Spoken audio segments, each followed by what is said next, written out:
What's up, y'all? It's Little Paulette without the gang. I am back with the recap or review of Our Kind of People, Season 1, Episode 1. It's called Reparations. This is actually part 2 from my previous video.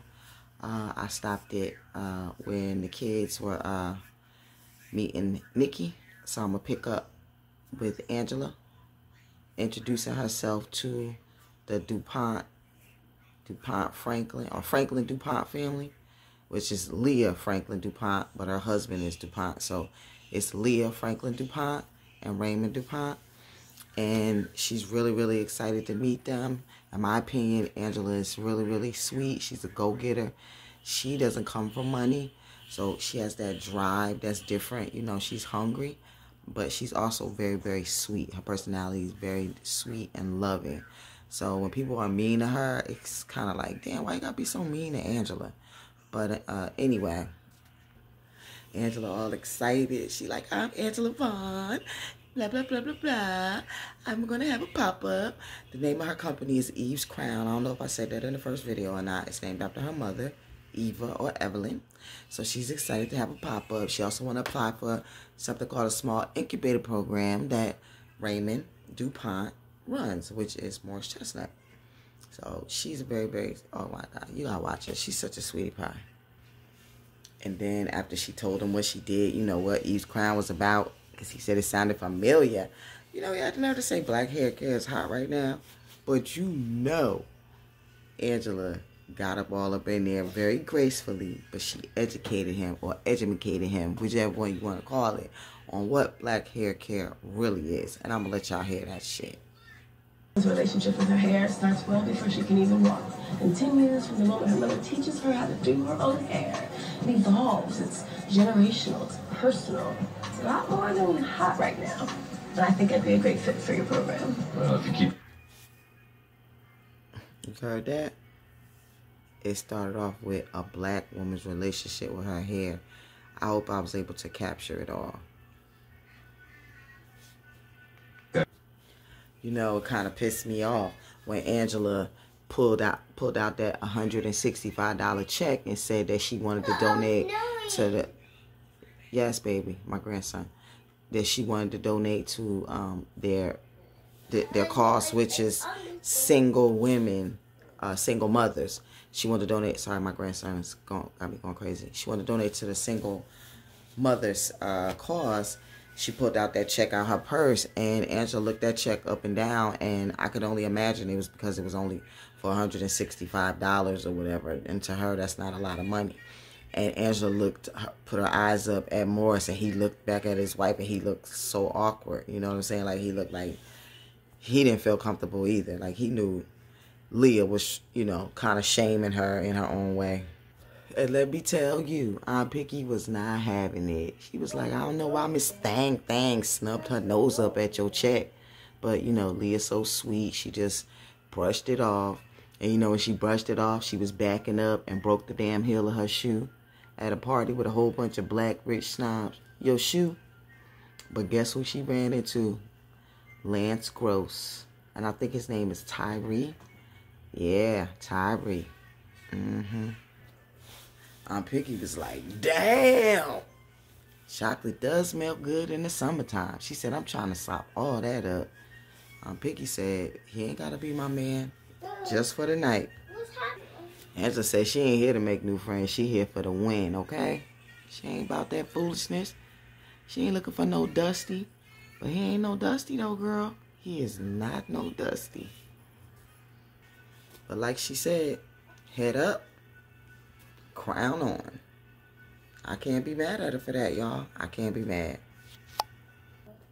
Another thing I love about Angela, she does look like Instagram lives all the time. She makes her own natural hair products, so she'll be doing her hair and saying something positive about something that her mother may have said, or just dropping some tidbits of knowledge while she's doing her hair, showing her mother's product. You know what I'm saying? Like, she's such a sweetie pie. Such a sweetie pie. Y'all gotta watch it. And she has this flashback of her in the kitchen with her mom, and her mom is sad. I guess she crying over what happened with the father. She still got them clothes on, and she teaches her how to make this homemade natural conditioner that's 1 part coconut oil, 1 part rose oil, you know, and she's like remembering it while she's back in the mirror, you know, rubbing it through her hair, because I'm guessing that's what's in the bottle. And she's, you know, rubbing it through her hair, thinking about her mother, and it's just, I just love it. It's just so sweet. And then they come on to who was previously known as Papa Pope, Teddy Franklin. And like I said before, he is giving us very much Papa Pope up in her. And he talking about Franklin Holdings is the largest holding company. You know what I'm saying? And he bragging about it and talking about 150 companies are with them. And you know what I'm saying? He's dope. And he talking about this stadium named after his brother that he want to build or whatever. And he gonna use the proceeds to help the underprivileged, some other shit. But you know, he got some backhand stuff going on with that, because else it wouldn't be, you know, this kind of show. Y'all know what I'm talking about. I don't want to spill everything, but you know what I'm talking about. So after he says that big ass announcement about, you know, them buying a Boston Tide. I don't know if it's, I'm guessing it's a basketball team. It could be a football team. And it's going to be in this stadium that he plans on building. Him and Leah, the oldest daughter, his only daughter, Leah Franklin DuPont, she comes in there. Oh, sorry, Daddy. And she's hugging him while he's making the announcement. And then she kind of puts her mouth to the side and says, I know all your dirt. Now take your damn hands off of me. Goodness. And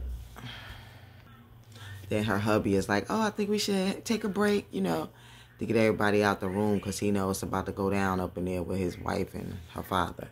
They got a robbery going on.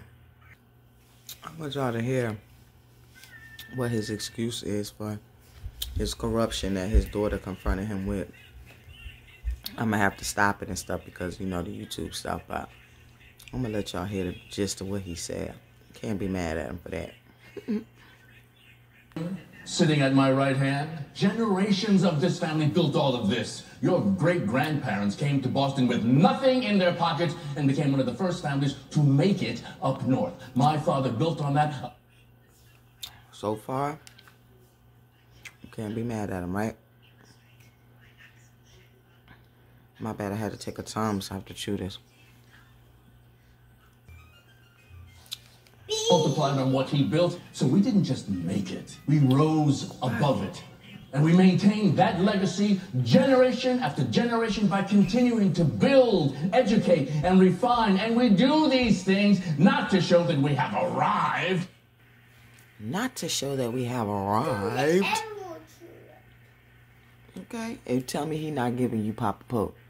Is that not Papa Pope? That's Papa Pope. Y'all know it is. We do this so that we can keep our heads up high, and the least of us never has to bend his back in a cotton field ever again. See? Now, how can you be mad at that? His family is wealthy, basically. And he basically saying with everything that's done with their family, nobody will ever have to work again. And they really don't. I can't be mad at somebody like that. And they keeping it all in the black. Ain't nobody go out and get them a you know what or you know what wife or you know what husband. Everybody's black.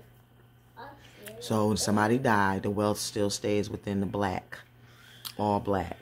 Unlike other people, when they die, their wealth goes to that side and never comes into the black community. But that's another conversation. Sitting around this table has to raise their head to look up at me, a black man in America, holding the American dream in my black hands. So you heard that. I hope I don't get a copyright thing for this. Don't you tell me that you don't like the dirt under my fingernails. You can keep your seat at the foot of this table. Just never forget who sits at the head of it, little girl. Did he say he was the head ninja in charge, or did he say he was the head ninja in charge?